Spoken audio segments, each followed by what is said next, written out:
Hello and welcome to day 3 of GatherVerse Youth Summit 2025. I'm Russell. I am your moderator for this roundtable discussion.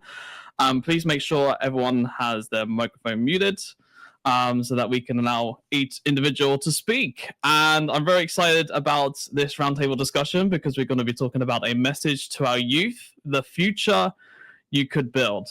And by the way, it's great to see you again, William, as well, just FYI. And I know you're going to be moderating later as well, so I'm very excited about that as well, William. So what we're going to do is we're going to do a quick introduction from each of our panelists, 30 seconds each. Just tell people who you are, what you do, etc. And then we'll get straight into the discussion. So without further ado, we'll start with Eternity, then we'll go to Bill, then William, and then Poppy. So Eternity, over to you. Hello, everyone. I am Eternity Sledge, a catalyst for transformation, embodying creativity, resilience, and purpose. I operate in my passion as the founder and executive director of Meerkat Impact Foundation, which is a nonprofit for at-risk youth, equipping them with life skills development, mental health advocacy, and pathway discovery. So happy to be here with you all. Thank you for joining us, Eternity. And Bill, you look very happy there. Please introduce yourself. Well, thanks for having me. My name is Bill Sturley. I am a high conflict mediator, communication specialist that teaches adults, youth, how to communicate better to reduce conflict, emotional intelligence skills. I wrote a book on emotional intelligence called Emotional Sobriety over the last couple of years, how to better respond to both internal messages and external messages. Why do people think? Why do people think the way they do? Why do people behave the way they do? And how do we deal with the two voices that are coming to us in two different directions? Well, thank you for joining us, Bill. And I'd have to read that book for sure. William, please introduce yourself. Well, good afternoon, good evening, everyone. I'm William Jackson. I am here in Jacksonville, Florida. I'm the CEO of Metaverse WP, and my quest to teach, where we provide virtual educational training in the metaverse and with AI and other tools for youth, teens, and young adults. Thank you. And great to see you again, William, as always. And last but not least, the one and only Poppy. Welcome. Good evening, everybody. My name is Poppy Lydia Silla, all the way from Gaborone, Botswana in Africa.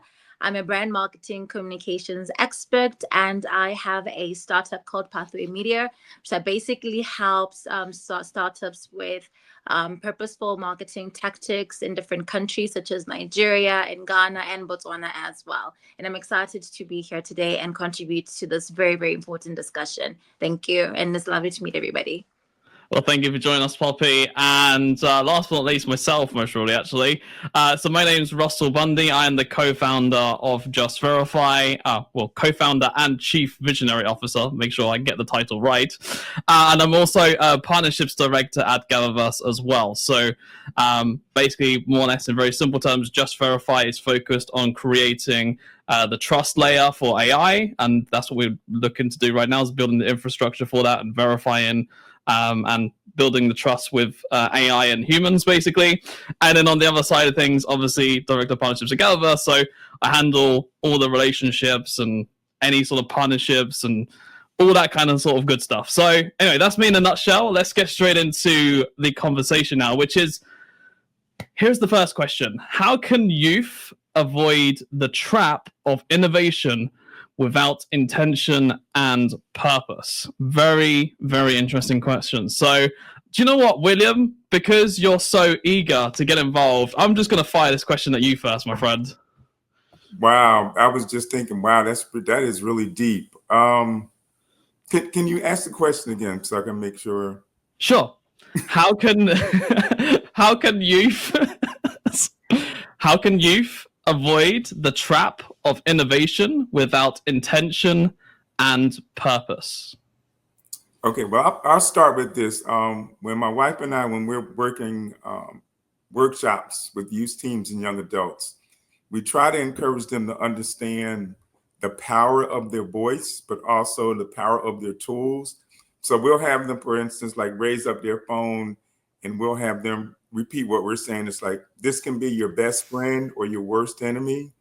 to get them to understand that there are innovative changes and innovative adaptions, but don't get caught up in just because it's new, nice and shiny, that is the tool that you should jump in and use. You first have to learn how to use it, how to be productive with it, the educational value, and how it can influence their future. So when they understand, guiding them into critical thinking, into the tools that they're using to make knowledgeable decisions, not decisions that will ultimately get them in trouble later on. Absolutely, I couldn't agree with that more. Honestly, it's I mean, we'll just take social media as an example. You know, youth jump on that straight away. They're on Instagram, they're on Snapchat, TikTok. A lot. What was it? The old saying, the TikTok brain, or something like that these days. Right. So, you know, I completely 110% agree with everything that you sentimentally said. So, let's bring you on, Poppy. What are your thoughts on this, Poppy? I absolutely agree. I think it's important also to ask the question why, being intentional and purposeful in terms of everything that they do. So I definitely agree in terms of also just questioning things without just doing them because it's trendy or just because it's popular. I think it's important. Like authenticity is very, very important. So being intentional and purposeful towards your attitude towards certain things is definitely, I definitely agree with what Bill said. Yeah. Yeah, I mean, I'll look at this from a kind of different lens quickly. Let's look at this from an AI angle, right? I mean, kids are using AI every day these days, ChatGPT, Gemini, Anthropic, you know, whatever your favorite model is. And, you know, in a way, you know, unless the youth really kind of understand, you know, what it is that they're using and what's going on, you know, that could potentially, you know, wash their brain, so to speak, right? Because, for example, everyone that I see and hear these days are all saying shaping. I mean, no one was saying shape or shaping before. Now everyone is going shape this, shape that. Another example, fostering. I've never heard anyone say foster before AI. Now, as soon as AI comes out, everyone's like, foster this, foster that. So, Bill, let's bring you onto this because I can see you laughing. You know, what are your thoughts of what I just said there in terms of like the AI side of things and in terms of, you know, how can youth avoid the trap of innovation without like the intention and purpose? Well, this is, I'm going to take a different tact. Okay. Because the front part of the brain that does logic and future thinking has 400,000 neural connections, and the back part of the brain has 4.3 million. It's a 1-to-10 ratio. So if we think on this call that emotion and habit don't win over logic and future thinking, this is why the logarithms work so well. Emotion, trigger, habit, something I know or something I like. Even regarding safety, that's the problem. Override logic and future thinking. It's a 1-to-10 ratio. 1-to-10. Without our language being integrated, observe, feeling, what need, respect, recognition, acknowledgement, fairness, trust, truth. What is the request? That's the thing that helps us change from reaction to response. So we got to watch, because right now the phones and the internet are collapsing our ability, and it's react. Instead of respond, and that's where choice exists. So we got to change this perception and stretch so we have choice. And because everything is online, I can do a 37-page dissertation on everybody's things just using AI. I can literally generate and know more about you from what you have online right now, LinkedIn, wherever it is, and whatever you have put or chatted about. I can have a dissertation somewhere in the next 30 minutes and know everything about everybody online here. So the stimulus and response we keep getting crushed, and our brain has not caught up to. So we need more emotional intelligence skills and languaging skills to fight the battle, because people say all kinds of crap. That's true. and say all kinds of stuff that doesn't meet the need for truth, but you can't tell because collapse. And instead of respond, think, check in, respond, assess, reevaluate, and then respond again. And so I know I'm opening up a huge can of worms, and I'm hoping to, because all of you can now weigh in on this whole collapsing, because there's nothing like youth's limbic brain is running, because that's what the first thing that runs, and then language builds all the way to 28. So we have this language that it actually fuses around somewhere between 25 and 28. So we got to have better language and teach them languaging skills so they become more resilient to the stimulus. That's my big pitch in emotional intelligence, is build enough language so they can call BS out when it shows up, or says, I just feel doubtful. That doesn't meet my need for truth. I kind of feel skeptical. I can't really trust that response. See how I want to ask you a quick question. Is this why reflecting is so important, right? Like reflecting on, what you've done, maybe what you've experienced, kind of like going back on.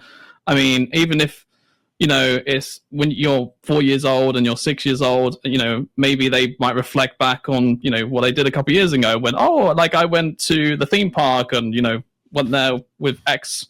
Do you think reflecting could be sort of like a part of that? I know this is kind of a bit of a side question, but I just kind of want to get your thoughts. It is a bit. So the reflection part is really important if it's verbatim, but we've got to be cautious of hand grenade words and landmine words like abandoned, abused, idiot, narcissist. We got to be careful of those words, because those words blow up our cortisol and adrenaline in our body, and it causes us to shut down. So when we retell the story in an empathetic way, we can get there. But if you retell the story in a tragic way, or just telling the same vocabulary, that's called 8 years of bad therapy. I don't want to retell the story in a negative language. I need to retell the story in an empathetic. So when my father left me the way he did, instead of when my father abandoned me. Do you see the difference? Yeah. The tone changed immediately. Yeah. Because my need for connection wasn't met. My need for support wasn't met. My need for belonging wasn't met with my dad. Now I have the power. But as soon as I say my dad abandoned me, I've given the power away to the past and to my dad. See how weird this gets really quick? Our language really invigorates our physiology, and we got to really be careful of our word choice, because it's really bad out there. As a mediator, it is so bad. It's so bad out there. Well, I don't have to tell you. You're all smiling at me. It's like really bad out there. So we got to be very, very cautious and protective of our language and pick better words and phrases. Yeah, absolutely. It's how you say things. So thank you so much, Bill, for sharing that and for going in deep. And it was very insightful for me even. So because I was standing there going, yeah, like, like I felt like I was a kid at school. So I mean, that's fantastic. So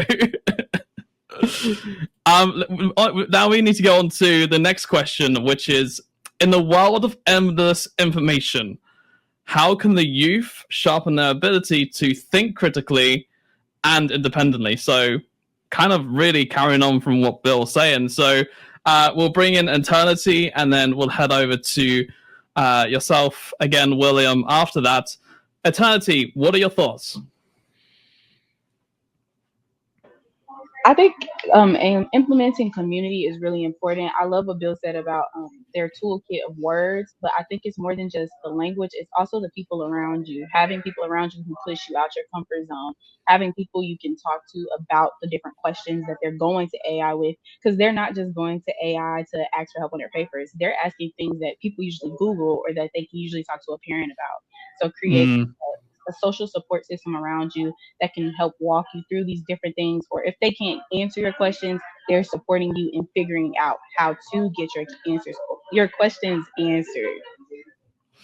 And also thinking about it, right? Also the democratization to access of information, right?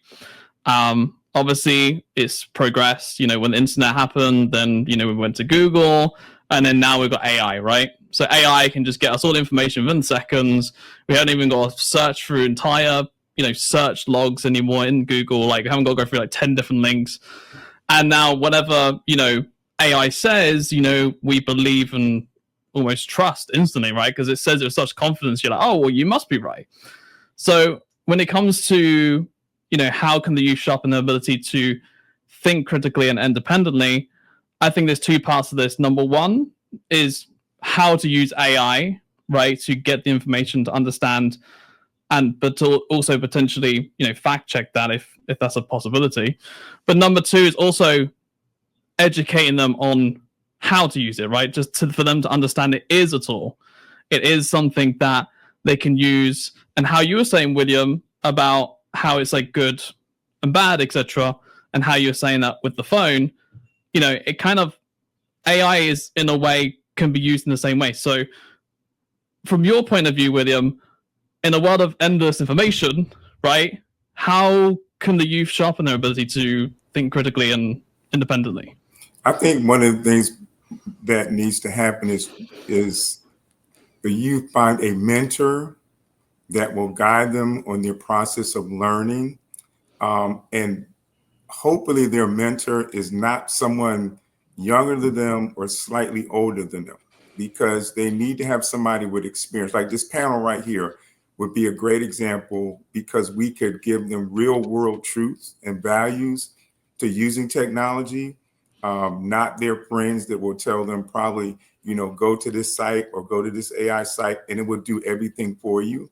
When I was teaching in the early introduction of AI that I did in my classroom, I emphasized that AI was a tool to help them, not to do their work, but to help them comprehend, to help them in literacy, to help them in writing, to be a better student, whether in school or out of school. So we have to look at the tools, and as the panelists have said, use the tools effectively, but also instill in them the value of being creative, innovative, and imaginative, because those tools are still valuable wherever you go. And we have to make sure that the educational process is not just limited to schools itself, but also out in the community, going out at libraries or community centers, offering these resources, providing workshops, doing things of that nature. Pre-pandemic, my wife and I, we used to have workshops every weekend for like 2 years at the public library and teach digital skills. So it was an open door policy. Come on in, we'll teach you digital skills, but we'll teach you not as academics in a classroom, but as how to link education and business, or be business owners, or be entrepreneurs. So this is how you would use these skills to use to better yourself, but also to ask those key and important questions, as Eternity and Bill are making comments about. Hey, this is a tool. You have a question, ask it, but digest the answer and apply it to how you could use it. Do you think that, I just kind of get a bit of a side question, which is how many like sort of youth have you seen when you were saying about the schoolwork, right, and them using AI for that? Right. How many children or youth are you seeing now where they do their like entire essay or the entire exams or everything just all AI, right? I'm curious just to kind of hear your thoughts on that. Honestly, the majority of them, because they see it as an easy tool to use, so that way they don't have to take the time to really think about what they're doing and put the effort in. Because you have to understand kids are going to find the easiest way to do things. So whether elementary, middle school, or high school, if they can use AI to do their work, they will do it. That's why it's important that they learn about what plagiarism is. They learn about time management. They learn about content management. They learn about comprehension, because they can use these tools out of school in their career aspirations or their jobs.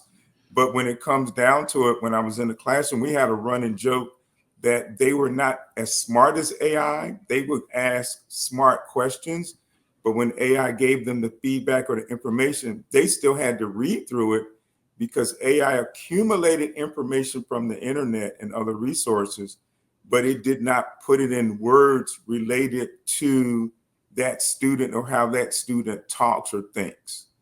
So understanding that, okay, you don't sound like AI. AI is not going to sound like you, even though it learns from you. As people read your information or you share it, you have to understand you're getting it from a digital environment and ecosystem that itself is still learning. Bill says, truth is the casualty. Information is always changing. Too right, Bill. Right, so let's go on to the next question, which is one of the most important questions that the young should ask about. The young should ask about the technologies they use and create. Now, this is very interesting because obviously you were just talking, William, about questions and asking the right questions. Right. I will pass this one to Poppy, and then we'll bring her onto this. And then Bill, I would be interested to hear your side of things as well when it comes to emotional intelligence. So, Poppy, over to you. All right, thank you so much for the question. I think it's important that they ask about the limitations of AI and what to use, or rather just the internet, just as a whole. As the previous speaker has reiterated, that it's important that when children access these internets or has AI, they know that it's a tool to enhance their creativity. It is not meant to replace it. So it's important that they ask questions related to how can I still be authentic but still use certain tools in order to augment my work, in order to augment my creativity, or in order to augment my idea. So I think the most important question would be, how can AI make me better, or how can the use of information from the internet make me better in my field or in my work and my school and etc. Because also as a marketer, we're also experiencing the same kind of shift or the same kind of trends where we're noticing that people, especially in our field and creativity, people are now leaning towards to using AI tools to advertise, but then they lose that emotional connection that brands have built with consumers. So the same thing with the youth as well, that they need to understand how AI or the use of the internet can help augment their skills as opposed to replacing them. That's very insightful. And Bill, do you agree? Yeah, I think so. And there's a lot that you said there that was really valuable. What I try to promote is, how do we get youth to identify what their top 10 or 20 needs are? And then how do those needs move in relationship to AI? And I'm not as hung up on the plagiarism and the thing, because how can I best say this? There are things written in a book that is not true. And just because you look it up and it's in a book, it still could be full of crap. So AI has its own set of problems there about that. So if I'm going to focus on a set of values, and I just put those in the chat, if I'm going to see, I want them to pursue truth, and then I want to pursue trust. Then how is this piece of information going to connect to me and connect to others? How is this going to collaborate or cooperate? How do I bring care into the equation? How do I bring contribution and service into the equation? If I get a youth thinking about those terms and help them define those terms from the internal, their own internal integrity gets better.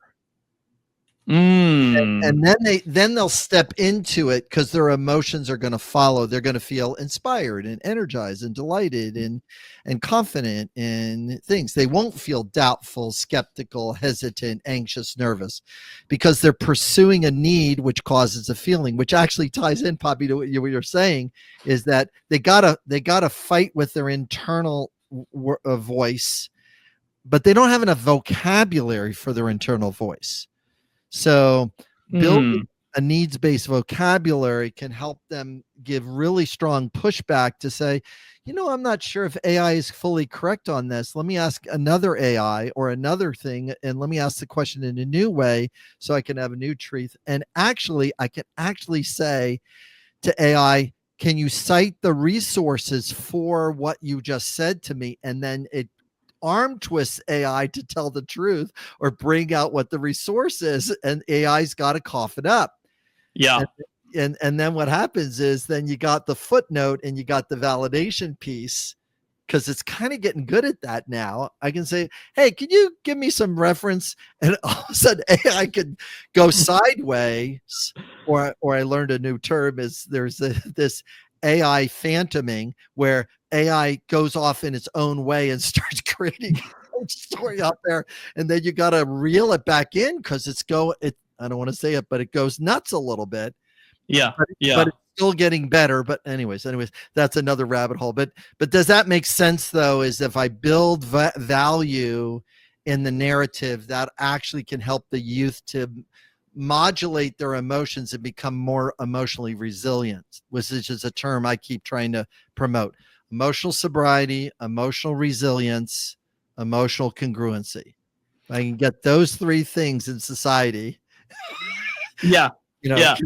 So anyway, so that's where that's what something. So I hope that's helpful. No, it was very insightful, and I mean, yeah, like, trust and truth and connection, and the other ones you also said was cooperation, collaboration, care, contribution. Try asking anybody under 18 what those words mean, and wait for your jaw to drop. They have no idea what they look like for them in a given moment. They don't know. Well, one thing I will say is one thing we do advocate of obviously Just Verify and even GatherVerse. One of our standards is trust, and also humanity, and many other ones. But trust is really kind of fundamental to everything. And of course, how do you build trust? Well, you build that through rapport, connection, truth, authenticity, all those different aspects. So yeah, I mean, I completely agree with you. If I ask the youth today, those ones that you're saying about, right, or even the ones that even I'm saying about, right, then it'd be interesting to see what the response is, and do they know the definition of it, or do they not? So, but yeah, no, thank you for sharing that, Bill. And I want to welcome Santosh to the stage. So welcome, Santosh. Great to have you with us. Just quickly introduce yourself, and we'll pass the next question over to you as well. So if you just want to mute your microphone and just quickly introduce yourself, please. Hi, everyone. Good morning. And it's nice to meet you all. And I have approx 15 plus years of extensive experience into AI. Like we were discussing for AI, how the youth can be their opinion and suggestions will be AI. So I am working for AI and having approx more than 15 years of experience into research, innovations, and various aspects we can say into AI, mostly like generative AI or healthcare and insurance and various enterprises level as well. And well, it's great to have you with us, Santosh. And do you want to answer the question quickly, which is, what overlooked skills do you believe will define the future? So it'd be interesting to hear from your technical perspective what your thoughts are on that. Well, so we'll talk about for the futures for the youth, like how they can elaborate from the AI and how it can be benefit for the future. So it's not like you are just simply jumping to AI. First, you have to see from the youth, like how they are imagining and how they are expecting, not like you are just simply developing the app. Sorry to jump in, Santosh, but you're lagging very slowly. You're kind of jumping all over the place on your camera. So you might want to remove the background. I think that will help, or you can switch over to your phone, and that could solve the issue too. So let's bring this over to Eternity. Eternity, what are your thoughts on this? What are overlooked skills? Do you believe that will define the future? Yeah, I believe some of the skills would be critical thinking, as people are reminded a lot more, especially youth, having people who know how to think on their own and be independent, which we were kind of talking about earlier, will become very important. I also believe creativity is something we are starting to lose. More people turn to AI for marketing help. They turn to it for just in general for everything. So creativity. I think you're having technical And then, difficulties as well. Your microphone's kind of jumping in and out. It's kind of jumping about. I don't know. We're all kind of hearing a little bit of feedback, like jumping about. Wait, if you want to just quickly like unplug it and plug it back in, I think that might sort it. All right, Poppy, over to you. What overlooked skills do you believe will define the future? All right, definitely critical thinking and being analytic. I think those are key skills that will definitely define future user thinking, especially when it comes to creativity. Like I said, I am in the marketing field, so those are going to come very, very handy in terms of also differentiating yourself from the rest. So definitely being more critical in how you approach problems and how you come up with solutions and etc., especially in the AI field, in terms of how it's going to actually help you come up with those solutions for different problems. And so, yeah, being analytical and critical are going to be very, very key in the tomorrow jobs. I 100% agree with you on that. And Eternity, do you want to try again, see if we've fixed the audio issue? Can you hear me now? Yes. Is it better? Yes. Yes. Okay, perfect. I actually was agreeing with Poppy. I was saying critical thinking is something I definitely think we will be needing as people are relying more on AI, but also creativity, people who are able to come up with new and innovative things. Because a lot of people are putting their creative energy towards AI and how AI can enhance what we're doing, but there's so many other realms where we need creativity outside of technology. And also, I would say trades. I feel like a lot of people are trying to get into tech. They're trying to get into that remote work and all of those things. But we still need people who are working on our streets. We need construction. We need everything for life to be able to continue outside of just focusing on the technological side of advancement.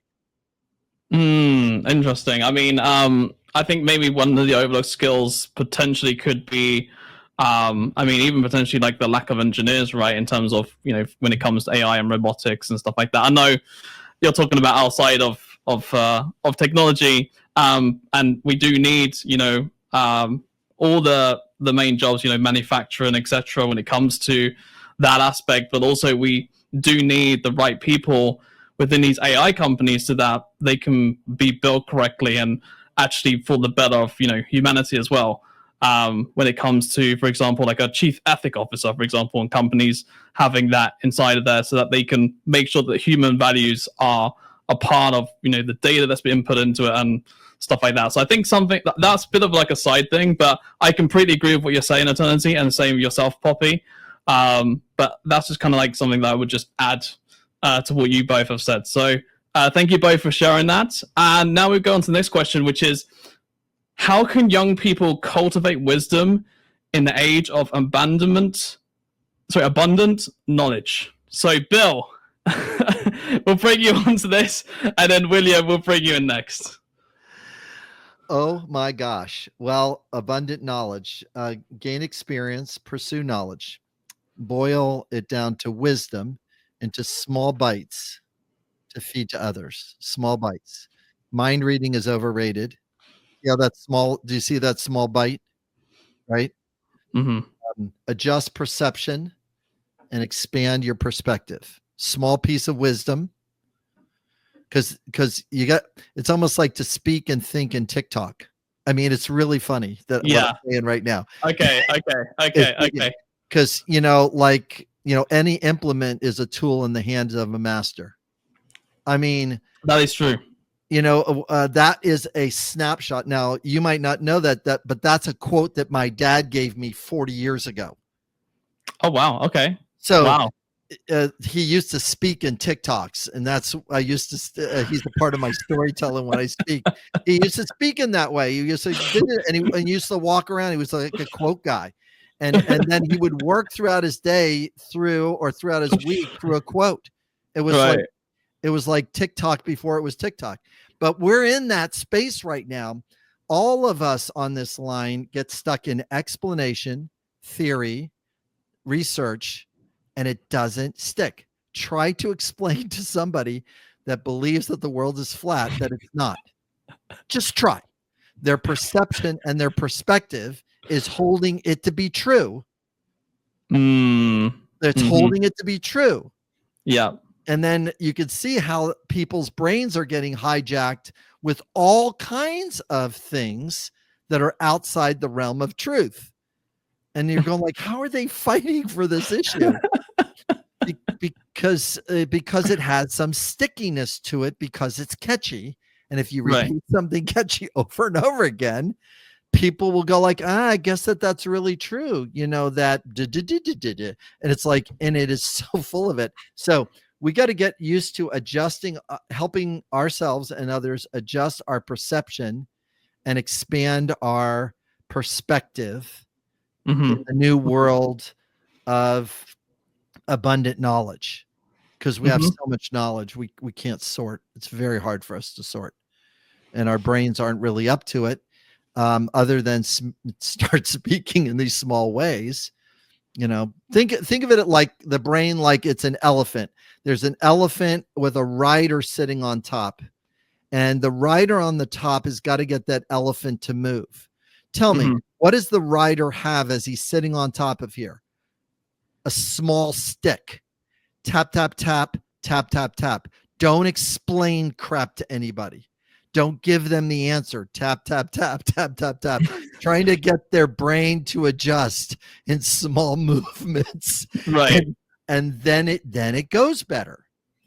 But yeah, anyway, so I hope that's helpful. No, thank you. Like I said, there's no right or wrong answer here. Is everyone has their own thoughts and expressions, and I love that. So yeah, I like the little analogy. That was kind of funny, actually. I'm not gonna lie. So William, over to yourself. How can young people cultivate wisdom in the age of abundant knowledge?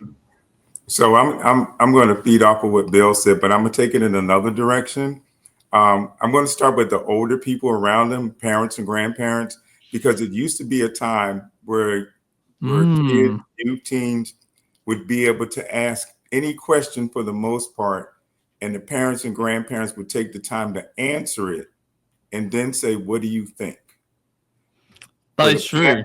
For the past 15, 20 years, we've gone from that to, I don't know, you look it up on your phone, or I don't know, ask your friends. And when my children, my son Sean and my daughter Shay, were beginning to talk and they would ask questions, I would tell them, you can ask me any question that you want, but I have to be able to ask you why. And that empowered them to be able to, whatever question came to their mind, they would ask me, Dad, why is the sky blue? Dad, why is water wet? Dad, so what, whatever. And I would answer their question, and they would formulate better questions as they got older. But when I got to the part that I would ask them, why do you want to know this? Then they formulated in their mind, well, I'm going to get this information from my dad. How am I going to use it? And what am I going to apply it to? So I would always ask them, why do you need to know? Or why do you want to know? But I would say it in a way where it's not demeaning or that I'm disciplining them, but for them to share their knowledge and their wisdom, I would call it. Why are they asking their questions, and what are they going to use that information for? And I think if we bring that back or apply that more and more to our young people today, they'll gain the wisdom that we have, but they'll also see that, oh, well, just because he's old, that doesn't mean he doesn't know anything. He's just older and he has wisdom, or she has wisdom that I don't. And this exposure to social media is, unfortunately, is where, the older person gets, the dumber they get. It's perpetuated on these social media platforms, but also in television programs. So, you may have like Bill has all of this knowledge, young people ought to be able to come up to him and say, I have a question to ask you. But not only will Bill answer the question, but he brings humor and inspiration to it, because he's got that great smile and laugh. And it's like that draws the attention. Like, I can ask him any question and he'll give me a great answer. Poppy, for example, as well, her answers are intelligent, straightforward, dynamic. So when young women ask her a question, it's like, okay, I can rely on her to give me an answer that's beneficial to me. Eternity is the same thing, but we all bring a different perspective in answering those questions. We cultivate the wisdom in the youth because they feel comfortable in knowing I can ask them a question and I won't be demeaned, I won't be put down, I won't be fussed at or anything, but I gain that knowledge and I can carry it with me forever. And I do the same thing in my classroom, to a level, to a point, because, sometimes you get kids that just want to be obnoxious about it. But, yeah, and then that's a different level. But just, hey, you can ask me. That's what I'm here for.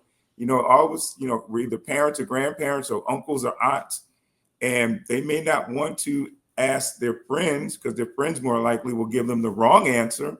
So have somebody that they can trust that will give them the truth and factual answers and even make it fun. That's important. No, I completely agree with that. And you want kids to be curious, right? Like you want them to discover things and to say, like, there's no really like silly question, right? It's kind of like, so what about this? Or why is that blue? Or like I said, why is the sky blue? Right? For example, like you want kids to be curious because that's how they learn, right? And as we grow older, of course, myself, you, Bill, everyone here, we gain life experience, right? So when we gain life experience, we've all made mistakes, and the last thing we want is for the younger generation to go through that too, right? Right. So you want them to kind of keep asking those questions, be curious, be hungry, be learning and saying, hey, what do you think about this? Or why is that? Or it doesn't matter what the question is or how. Right. You just want them to be inquisitive. So I completely agree with you, William, 110%. And Bill, you're still putting messages in the thing, so I will just read them. Emotional safety to speak up and ask a question without the fear of judgment. Yeah, I completely agree. Unmute your microphone, Bill. Please. Yeah. Yeah, it's we got to cultivate the word curious for them to use it more often, to notice that we feel curious and we're able to workshop an idea safely without getting hammered, because that's what happens on social media. You workshop an idea, you have an opinion. It's like, oh, you're a terrible person. It's like, oh my gosh, because they're getting really a lot of pushback when they express themselves. Yeah. And everybody's backing off and kowtowing, and they don't need to do that. It's like, thank you for your opinion. But curiosity, the word curiosity, can mitigate a lot of noise in the environment. About a third of conflicts can get mitigated in that space of curiosity. Anyway, so it's a good piece. Let's go on to the next question now, because I want to bring Poppy and Eternity into the next question to kind of switch things up a little bit, which is, what practices can help youth develop a more resilient and adaptable... Okay, let me read this properly. What practices can help youth develop a more resilient, adaptable, and creative mind? This is a very interesting question, and we've literally got 8 minutes left, so we'll fire over to you two. We'll do one round more questions. We'll get Bill and William in, and then we'll finish things up. And also, Santosh, welcome back. But let's get you both into this quickly, Eternity and Poppy. What are your thoughts on this question? So we head over to you first, Poppy. All right, great. I think for me, it's important for them to have internal solitude, right? Stepping back in order to step forward. That's how you build resilience, right? You don't allow everything that's happening in your current circumstances to really determine how you act or how you react. So it's important to have that internal solitude, that pause, breathe, reassess, analyze, and then step forward again. So just that internal solitude, I think, important, especially in building resilience in this world. Yeah, there's a lot of information like we've been just talking about in terms of people sharing so much data. So you can't allow every single noise to determine or be above your inner voice. So that internal solitude and reassessing before being reactive is quite important, especially in the world where there's a lot that's happening. There's a lot of consumption of information, and you don't know what's credible or what's not. So it's important to still have that inner voice that you can lean on, and therefore building that internal solitude is quite key, and especially being resilient in this kind of world. Thank you. Absolutely, Poppy. Well said. I honestly can't even follow that up. So we'll hand us over to Eternity. What are your thoughts? Writing is something I think is really important, whether it be a brain dump, just getting everything out your mind, or journaling so that you're able to go back and reflect on what you have done and where you are now. I think that's a big way to be able to be adaptable. In terms of creativity, trying new things. I think a lot of time they will only want to try the things their friends might want to try, or things they aren't aware of a lot of different things. So getting exposure, finding things that are quirky and trying them out, like doing things like chess. Chess is something I really love because it teaches me to think a couple of steps ahead. And then I will also say powering through when you sign up for something, when you finish it out and you actually do it, if you are committed to it, it helps with resilience. It helps with something in your head to just get a little bit stronger and be able to push through as you come across more issues or things that require you to get through it regardless of what's going on.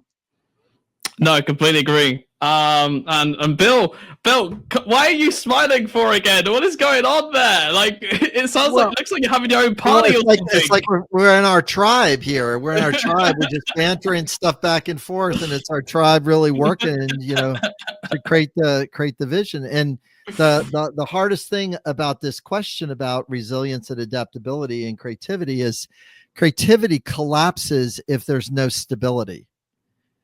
And so we got to really pay attention to our beliefs and our biases that take us out of stability.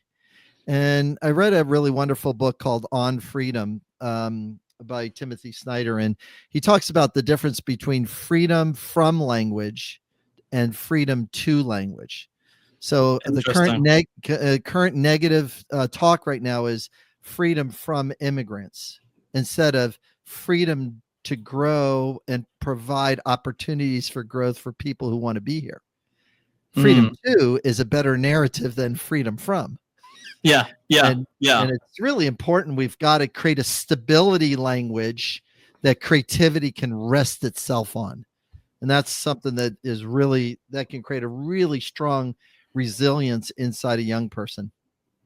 I will add my own part to this, and then we'll jump on to the next question because we've got like 4 minutes. So I'll keep it very short and brief, which is when it comes to creativity, I like also when you do like the whole think, like when you do brainstorming, right? Brainstorming, just being completely creative, just putting your thoughts out there, just putting them on paper. So what practices can help youth develop a more resilient, adaptable, and creative mind? Potentially, I think one of the ways is brainstorming, right? Just putting your thoughts onto paper or putting your creativity onto the computer or whatever kind of tool you want to use, and then just putting it out there and then seeing what creative aspects that you do or what you don't want to do, right? One creative idea could be completely ridiculous, and another idea would be like, actually, that makes sense. That's kind of cool. So, anyway, let's go on to the last question, which is, in what ways can the youth maintain the connection to humanity while engaging deeply with a technology-focused environment? So, William, I want to bring you onto this, and then we'll have to round things out. Well, briefly, one of the best things is to come up with a problem that youth can use to solve with technology, and put them in groups that they can work together. So you give them the parameters of what type of technology they can use or type of technology they have access to, and you give them a problem, a social issue or economic issue that's going on, and ask them to solve it. So, for example, maybe like climate control or climate evaluation or how to address climate change. How can technology help them address these issues of climate change? Here in Florida, from June to December is our hurricane season. So a lot of people are now really getting nervous with the changes and getting closer to June and how, hurricanes might pop up and come across the pond or the Atlantic in the United States. Well, in past years, they've deviated their courses, but how can our youth here use tech to track, to monitor, to help people ahead of time before a hurricane actually hits? So that's one of the things some teachers are doing here in Duval County. So using those tech to address some of those issues. I really think that's fundamentally important. And I think that is, it has to be, used correctly. And that's one of the correct ways in being able to use technology correctly. So, on that note, we're going to have to round things up. So thank you so much to every single one of our panelists here, Poppy, William, Bill, Eternity. Thank you to all four of you. It's a shame we couldn't get Santosh on because he's having issues with his camera and everything, but it's been fantastic conversation with the four of you. And that is it for this roundtable discussion. And up next, we're going to be having myself and Paula, where we're going to be doing an amazing fireside chat. So that'll be coming up next as well. And make sure you follow every single person on this panel right here, down below, all of them on LinkedIn, and check them out, give them a follow, go and have a conversation with them and engage. That is it from me. Thank you very much, panelists. I will see you very shortly. Goodbye. Thanks, Thank you, guys. Bye.